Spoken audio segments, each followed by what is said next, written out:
Hello students, welcome to online study program of Carmel School. Now we will see the second part of second chapter of history.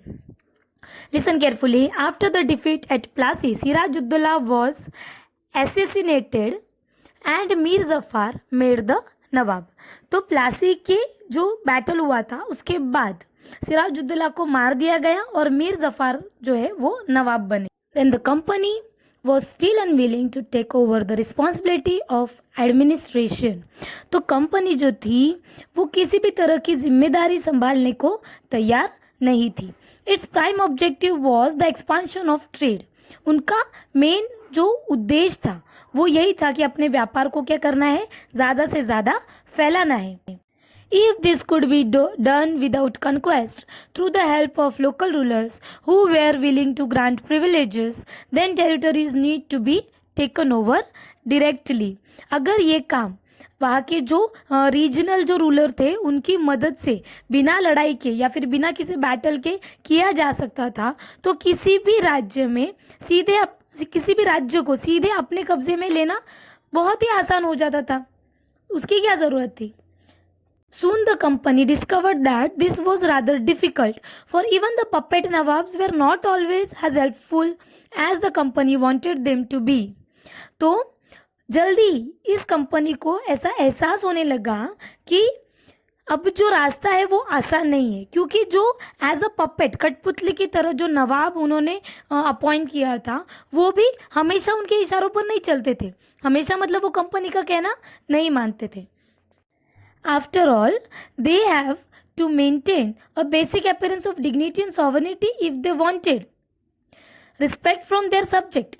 तो जो नवाब थे उनको जो उनकी प्रजा है उनको भी तो ध्यान में, उनकी नज़र में भी उनको सम्मान और प्रभुता जो उसका दिखावा उनको करना पड़ता था. इसीलिए जो नवाब थे वो एज अ पपेट मतलब कठपुतली की तरह थे, लेकिन फिर भी वो क्या करते थे, हर बार कंपनी का कहा नहीं मानते थे.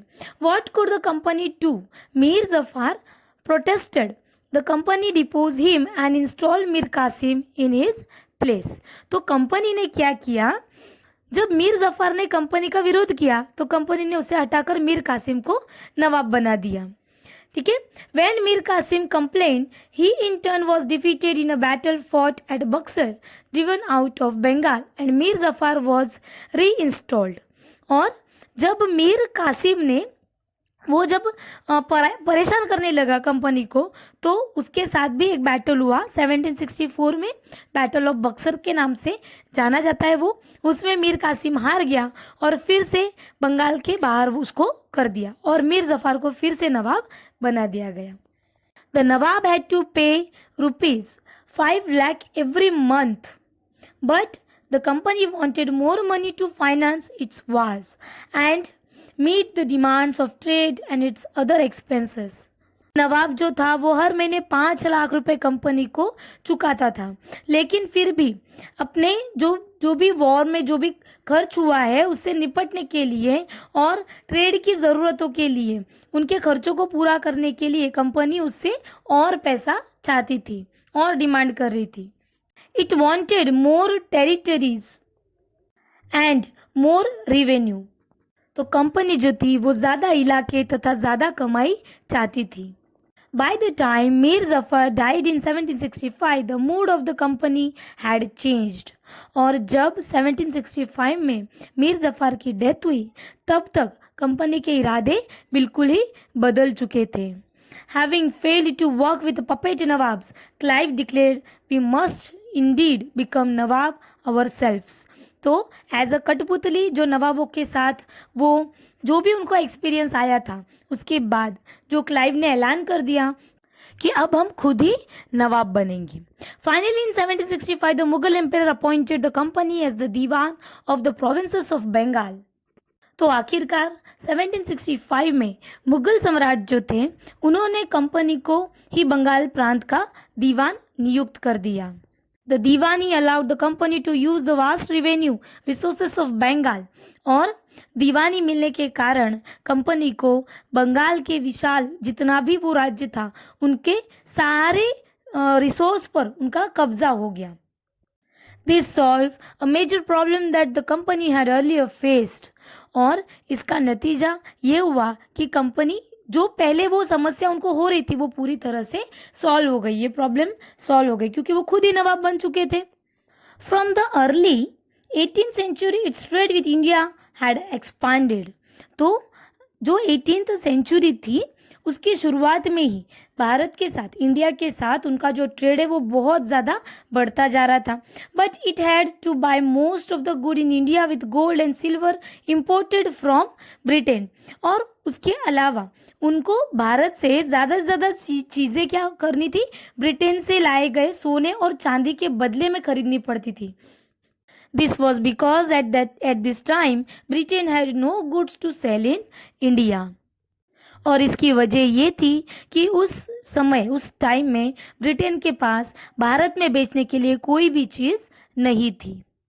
The outflow of gold from Britain slowed after the Battle of Plassey and entirely stopped after the assumption of दीवानी। तो प्लासी का जो युद्ध हुआ उसके बाद ब्रिटेन से सोना और चांदी मंगाने की जो कंपनी थी उनको ज़रूरत ही नहीं रही क्योंकि उनको दीवानी राइट ऑलरेडी मिल चुका था।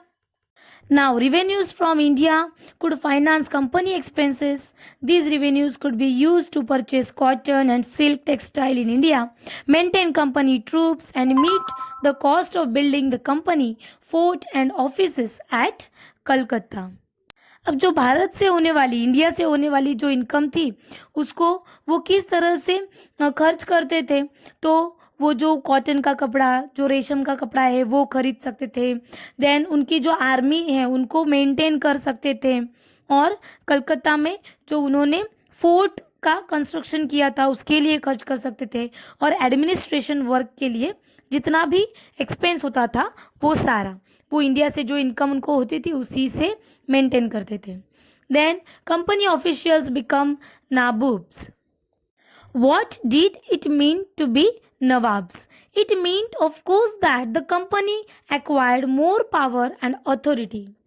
But it also meant something else. Each company servant began to have vision of living like Nawabs. तो नवाब बनने का मतलब क्या था? तो इसका मतलब तो यही था कि कंपनी के पास अब सारी जो ताकत थी, जो सत्ता थी, जो पावर थी वो पूरी तरह से आ गई थी और उसके अलावा इसके कुछ और फायदे भी थे। तो कंपनी का जितने भी लोग जो वर्कर्स थे, सर्वेंट थे, वो सारे नवाबों की तरह रहने के सपने देखने लगे, उनके जैसी ही लाइफ उनको, उसके लिए वो अट्रैक्ट होने लगे। Then after the Battle of Plassey, the actual Nawab of Bengal were forced to give land and vast sums of money as personal gifts to company officials। तो प्लासी का जो युद्ध हुआ उसके बाद बंगाल के जो असली नवाब थे उनको फोर्स किया गया कि वो कंपनी के जो भी ऑफिशियल्स हैं उनको गिफ्ट के तौर पर, मतलब तोहफे में बहुत सारी ज़मीन और बहुत सारा पैसा दे दे। Then Robert Clive himself amassed a fortune in India. Robert Clive खुद जो ऐसा इंसान था जिसने इंडिया से बहुत सारी दौलत कमा ली थी। In 1743 when he came to India from England at the age of 18। जब वो इंडिया में इंग्लैंड से मद्रास आया था तब उसकी एज कितनी थी? 18 साल की थी। When in 1767 he left India, his Indian fortune was worth 401102 pound. Interestingly, when he was appointed governor of Bengal in 1764, he was asked to remove corruption in company administration, but he was himself cross-examined in 1772 by the British Parliament, which was suspicious of his vast wealth. Although he was acquitted, he committed suicide in 1774. तो India से जब वो इतनी सारी दौलत 401102 pond के बराबर उसने दौलत कमा ली थी 1743 से लगाकर 1767 तक, तो ये बहुत ही दिलचस्प वाली बात है कि एज अ गवर्नर अपने जो पीरियड में उन्होंने कंपनी के साथ जो भी करप्शन, जो भी भ्रष्टाचार होता था उसको पहले तो ख़त्म करने का उनको काम दिया गया था। लेकिन 1772 में ब्रिटिश संसद में उन्होंने खुद एज अ करप्शन उन पर करप्शन का आरोप लगाया गया, उसकी सफाई उनको देनी पड़ी। और जो गवर्नमेंट थी उसके उनके पास जितनी भी संपत्ति थी, रॉबर्ट क्लाइव के पास जितनी भी एसेट, जितना भी पैसा उनके पास था, वो उनको भ्रष्टाचार से मिला है। उसके बाद उनको वो आरोप लगने के बाद उनको बरी तो कर दिया गया, लेकिन 1774 में उन्होंने खुद सुसाइड अटेम्प्ट किया, मतलब उन्होंने क्या किया, आत्महत्या कर दी।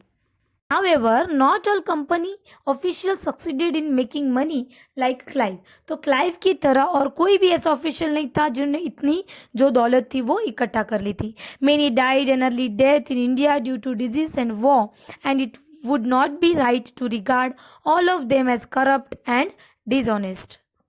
तो ऐसे कितने ही ऑफिशियल्स थे, वो उन्होंने पैसा तो इकट्ठा नहीं किया, लेकिन बीमारियों की वजह से या बैटल्स की वजह से उनकी बहुत ही कम उम्र में डेथ हो गई।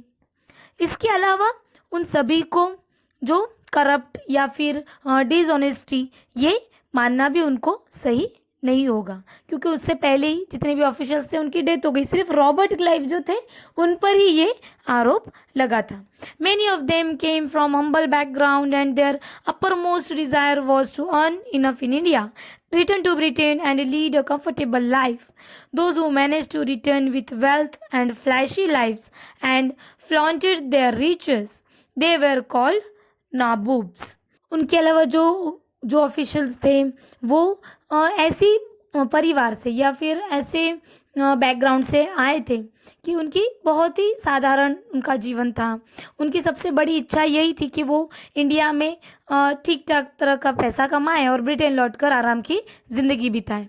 तो जितनी भी धन दौलत लेकर वो वापस जाते, उन्होंने वहाँ आलीशान, मतलब जो भी उनको ज़रूरत थी वो सारी पूरी करके वो जीते थे। उन्हें वहाँ लोग नबूब कहते थे। समझ में आया? तो ये नबूब का मीनिंग ये है। तो इंडिया में नवाब, उसको इंग्लिश में जब हम लोग ट्रांसलेट करते हैं तो उसको नाबूब्स कहते थे वहाँ पे। An anglicized version of Indian word Nawab, they were often seen as upstarts and social climbers in British society and were ridiculed or made fun of in plays and cartoons. तो ऐसे जो ऑफिशियल्स थे जो रातों रात ऊपर, मतलब बहुत ज़्यादा पैसा या अमीर बन जाते थे, तो ऐसे ऑफिशियल्स को नाटकों में या फिर कार्टूनों में उनका क्या किया जाता था, मजाक उड़ाया जाता था। Company rule expands. If we analyse the process of annexation of Indian states by the East India Company from 1757 to 1857, certain key aspects emerge.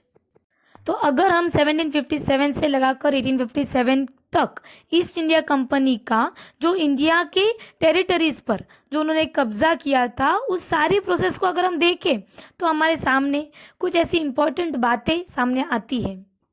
The company rarely launched a direct military attack on an unknown territory. Instead, it used a variety of political, economic, and diplomatic methods to extend its influence before annexing an Indian kingdom. तो किसी भी unknown territories पे, जो अनजान इलाके में, company ने सीधे हमला नहीं किया, मतलब सीधे अपने जो टेरिटरीज पे कब्जा नहीं किया। तो उन्होंने क्या किया, जो भी वहाँ पर रियासतें थी, जैसे हम लोगों ने नवाबों का देखा, बैटल ऑफ प्लासी देखा, तो उनको पहले पॉलिटिकली, इकोनॉमिकली और अपनी जो पॉलिसी थी उसके थ्रू उनका इस्तेमाल करके उन्होंने बहुत ही मतलब चालाकी से सब पूरे इंडिया के किंगडम पर अपना कब्जा किया। Then after the Battle of Buxar 1764, the company appointed residents in Indian states. They were political or commercial agents and their jobs was to serve and further the interest of company. तो बक्सर की लड़ाई के बाद company ने India की जितनी भी रियासतें थी सब पर अपने रेजिडेंट जो थे वो तैनात कर दिए, और कंपनी के जितने भी पॉलिटिकल जो ऑफिशियल्स थे उन सभी को अपनी रक्षा करने के लिए, कंपनी के काम के लिए, उनको प्रोग्रेस करने के लिए क्या किया, बढ़ावा दिया। Through the residents, the company officials began interfering in the internal affairs of the Indian states. They tried to decide who was to be the successor to the throne. तो इस तरह से रेजिडेंट के थ्रू वो क्या करने लगे कि जितने भी अधिकारी थे उनके सबके इंटरनल अफेयर में वो क्या करते थे, इंटरफेयर करते थे. तो और उसके अलावा अब आगे का राजा कौन होगा, किसका सक्सेसर उत्तराधिकारी कौन होगा, इन सारी चीज़ों में वो अपनी दखल देने लगे. Then sometimes the company forced the states into subsidiary alliance. According to the terms of this alliance, Indian rulers were not allowed to have their independent armed force. तो कई बार कंपनी क्या करती थी, सब्सिडियरी अलायंस यानी सहायक संधि उन पर थोप देती थी और वहाँ के जो भी रियासत थे उन पर उनको बंदोबस्त वो मान लेती थी कि अपनी स्वतंत्र जो भी सेनाएं हैं उनको रखने का अधिकार उनको मतलब नहीं रहता था. एज अ पपेट वो उनका इस्तेमाल करते थे और उस कंपनी की तरफ से किसी भी तरह की सुरक्षा या सहाय जो था वो उनको नहीं मिल पाता था. They were to be protected by the company but had to pay for the subsidiary forces that the company was supposed to maintain for the purpose of this protection. तो जो भी सब्सिडियरी फोर्स होती थी, सहायक सेना होती थी, उनके रख रखाव के लिए कंपनी को क्या देना पड़ता था, पैसा देना पड़ता था. अगर वो इंडियन रूलर है तो वो जो रकम थी वो अदा करने के लिए अगर वो चूक जाते थे तो उसका जुर्माना भी उनको भरना पड़ता था. या फिर अगर वो नहीं भरते थे तो जितना भी इलाका है, जितनी भी टेरिटरीज है, वो सब पे कंपनी अपना कब्जा कर देती थी. If the Indian rulers fail to make the payment then part of their territory was taken away as penalty. For example, when Richard Wellesley was Governor General 1798 to 1805, the Nawab of Awadh was forced to give over half of his territory to the company in 1801. As he failed to pay for subsidiary forces, Hyderabad was also forced to cede territories on similar ground. तो example के तौर पर हम देख सकते हैं जब Richard Wellesley जो गवर्नर जनरल बने थे 1798 से लगाकर 1805 में, तब उस समय उन्होंने अवध के नवाब को 1801 में अपना आधा इलाका कंपनी को सौंपने के लिए मजबूर कर दिया, क्योंकि जो नवाब थे वो सब्सिडियरी जो सेना थी, सब्सिडियरी फोर्स जिसको कहा जाता है, उनके लिए पैसा जो भी चुकाना था उसमें वो सफल नहीं रहे और उसी वजह से हैदराबाद के भी बहुत सारे इलाकों को उन्होंने क्या किया, छीन लिया. Then Tipu Sultan, the tiger of Mysore, the company resorted to direct military confrontation when it saw a threat to its political or economic interests. This can be illustrated with the case of the southern Indian state of Mysore. तो जब company को अपने राजनीतिक और आर्थिक हितों पर खतरा दिखाई देने लगा तो कंपनी ने डायरेक्ट जो आर्मी थी उनका टकराव यही रास्ता अपनाया कि डायरेक्ट उन पर क्या करना है, हमला करना है. तो सदर्न इंडिया के कुछ ऐसे स्टेट जैसे मैसूर, ये उदाहरण के तौर पर हम इसके लिए ले सकते हैं कि किस तरह से बैटल्स उन्होंने किए थे. Mysore had grown in strength under the leadership of powerful rulers like Hyder Ali and his famous son Tipu Sultan. तो हैदर अली और उनके जो बेटे थे टीपू सुल्तान बहुत ही फेमस थे और बहुत ही स्ट्रॉन्ग रूलर. तब उनके नेतृत्व में मैसूर जो है वो बहुत ही ताकतवर हो चुका था. Mysore controlled the profitable trade of the Malabar coast where the company purchased paper and cardamom. तो मलाबार कोस्ट पे होने वाला जो ट्रेड था मैसूर, उस पर पूरी तरह से मैसूर का कब्जा था, जहां से काली मिर्च और इलायची खरीदी जाती थी. In 1785, Tipu Sultan stopped the export of sandalwood, paper, cardamom through the ports of his kingdom and disallowed local merchants from trading with the company. तो 1785 में टीपू सुल्तान ने अपनी रियासत में पड़ने वाले जो भी पोर्ट थे वहाँ से सैंडलवुड यानी चंदन, लकड़ी, काली मिर्च और इलायची का जो एक्सपोर्ट था उसको क्या कर दिया, रोक दिया. और सुल्तान ने जितने भी मर्चेंट्स थे उन सभी को कंपनी के साथ कारोबार करने से रोक दिया. टीपू सुल्तान ने भारत में रहने वाले जो फ्रांसी ट्रेडर्स थे उनको भी उनसे बहुत ज़्यादा मतलब उनका रिलेशन क्या हुआ, मजबूत हुआ और उसकी वजह से उनकी हेल्प से उन्होंने जितनी भी उनकी आर्मी पावर थी उनको बनाया था. Then the British were furious. They saw Hyder and Tipu as ambitious, arrogant, and dangerous rulers who had to be controlled and crushed. तो सुल्तान ने जो एक्सपोर्ट रोक दिया था, इस कदम की वजह से जो ब्रिटिशर्स थे वो बहुत गुस्से में थे और उनको ऐसा लगता था कि हैदर अली और टीपू सुल्तान बहुत ही एम्बिशियस है, घमंडी है और ख़तरनाक है, एरोगेंट है और ख़तरनाक है। और उनको ऐसा लगता था कि राजाओं को अगर नियंत्रित करना है, अगर उन पर कब्जा करना है तो हैदर अली और टीपू सुल्तान इनको क्रश करना बहुत ही ज़रूरी है। 4 wars were fought with Mysore. Only in the last, the Battle of Srirangapattam, did the company ultimately win a victory. Tipu Sultan was killed defending his capital Srirangapattam.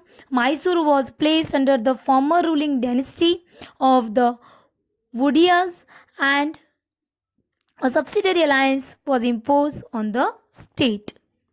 तो टीपू सुल्तान के साथ ब्रिटिशर्स की 4 बार लड़ाई हुई और लेकिन जो लास्ट थी 4th वॉर में श्रीरंगपट्टम की आखिरी जंग में कंपनी को सफलता मिली और अपनी जो राजधानी थी उसकी रक्षा करते हुए टीपू सुल्तान जो थे वो मारे गए और मैसूर का जो भी राजकाज था वो पूरा जो भी राजवंश था वो सारा कंपनी के हाथ में सौंप दिया गया।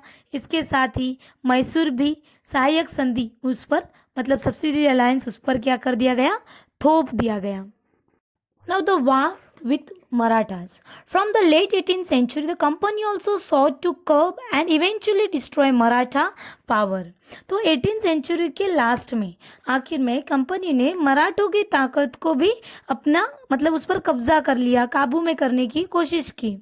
Then with the defeat in the third battle of Panipat in 1761 the Marathas' dream of ruling from Delhi was shattered. Then they were divided into many states under different chiefs belonging to dynasties such as Scindia, Holkar, Gaikwad and Bhosle. तो 1761 में जो पानीपत की तीसरी लड़ाई हुई उसकी हार के बाद दिल्ली से देश का जो शासन था वो चलाने के लिए मराठों का सपना पूरी तरह से चूर हो गया और उसके बाद उन्हें कई अलग अलग राज्यों में मतलब उनके छोटे छोटे टुकड़े कर दिए गए, बांट दिए गए और इन्हीं राज्यों की बागडोर सिंधिया, होलकर, गायकवाड़, देन भोसले, इन अलग अलग राजवंश जो रूलर्स थे उनके हाथों में दे दी गई। These chiefs were held together in confederacy under a Peshwa, who became its effective military and administrative head based in Pune. Mahadji Scindia and Nana Fadnis were 2 famous Maratha soldiers and statesmen of the late 18th century. तो ये सारे जो भी सरदार थे वो पेशवा के under एक confederacy के सदस्य थे और पेशवा जो थे वो पूरे स्टेट के जितने भी सैनिक थे उनके सबके मुखिया यानी चीफ, पुणे में जो थे वो चीफ कहे जाते थे। जैसे महादजी सिंधिया और नाना फडनीस ये 18th सेंचुरी के लास्ट और सबसे फेमस ऐसे मराठा वॉरियर थे जो पॉलिटिक्स में भी क्या थे, बहुत ही स्ट्रॉन्ग थे। Then the Marathas were subdued in the series of wars. In the first war that ended in 1782 with the Treaty of Salbai, there was no clear victor. The second Anglo-Maratha war was fought on different fronts, resulting in the British gaining Orissa and the territories north of the Yamuna River, including Agra and Delhi. तो एक के बाद एक बहुत सारे युद्ध जो है वो होते गए कंपनी और मराठों के बीच और आखिर में मराठों को क्या करना पड़ा, घुटने टेकने पड़े, उनको मजबूर कर दिया गया।